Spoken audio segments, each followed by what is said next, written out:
Back for some maths. We're looking at fractions. Specifically today we're looking at representing fractions as a shape. But first of all I just want to talk about what a fraction is and the parts of a fraction. So obviously we know a fraction is a line with a number at the top and a number at the bottom. And our mathematical vocabulary for these are of course a numerator at the top and a denominator at the bottom. And we've got our line in the middle. And when we're thinking about fractions, we need to remember really we're thinking about division and sharing things equally. And we can almost look at the fraction and think about, well actually, a fraction is a line with something at the top and something at the bottom. And that's kind of where our division symbol comes from. And that's how I remember that when we're looking at fractions, we're looking at dividing and looking at sharing equally. So, the number at the bottom, the denominator, tells us how many the shape's out of. And the number at the top, the numerator, tells us how many we have. So here, I've got 3 of something. It's how many there are altogether. And then there's only 2 of them. So if I was going to draw a shape to represent that fraction, I would have to split it into 3 because it's out of 3. I'm going to shade 2 of them in because the numerator is telling me to shade in 2. So that shape represents that fraction. 2 out of 3. I've got 2 out of 3. And we'd say that could be 2/3. We'll do another one. We'll have 2 as our numerator again, but this time our denominator is going to be 4. So actually, our shape's going to have an extra square on the end. Now I'm using squares. You could just make sure that your shape is into equal parts. If you don't have squares, just try and get them as accurate as possible. But the important thing here is this is what we want. What we don't want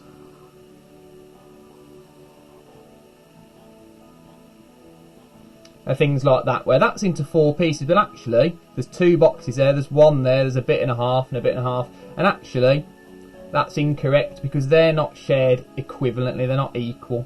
So out of 4, and I need 2 of them, and actually I can shade in any 2 I like, so I'm going to shade in 1 at the end, and I'm going to shade in 1 at the middle.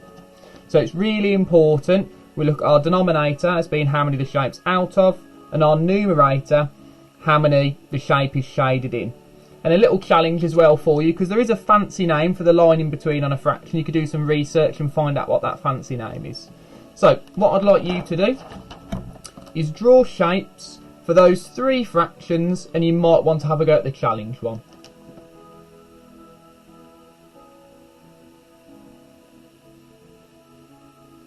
Okay, hopefully you had enough time to pause the video and have a go. So our first one, out of 4, it's a quarter. I'm going to try and be as neat as possible. And then just shade in 1. It's not an art lesson, we don't need to colour in the whole thing, just some mathematical shading. The next one was out of 5. And of course you can use a pencil and a ruler.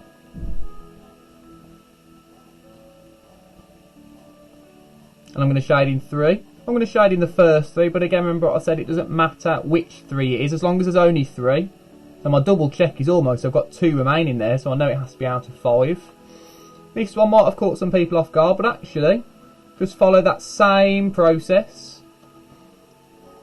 So we do our denominator first, out of 3. Oh, actually, I want to shade 3 in. And some of you might be able to tell me that's also equivalent to just 1, equivalent to 1 whole. And in the challenge here, we had 1 whole, and we also had 2/3. Now, because our fraction's out of thirds, I'm going to do the 1 out of thirds. But I've had all of that, so I'm going to shade it all in, because that represents my 1. And then I need another shape, a separate shape, still out of thirds. I'm going to shade in another one, and another one for my 2/3. And again, some of you might have been able to tell me that that actually represents, as well as 1 and 2/3, it also represents 1, 2, 3, 4, 5 thirds as well. So have a go at making up your own fractions. You can do whatever denominators you like and whatever numerators you like, and then draw some pictures, some shapes that are equivalent. You don't have to stick to blocks as well, as long as they're equal parts. So if we were going to draw another one for the third, I could draw a circle as long as they're equal pieces or as best as they can be. So have a go at creating your own,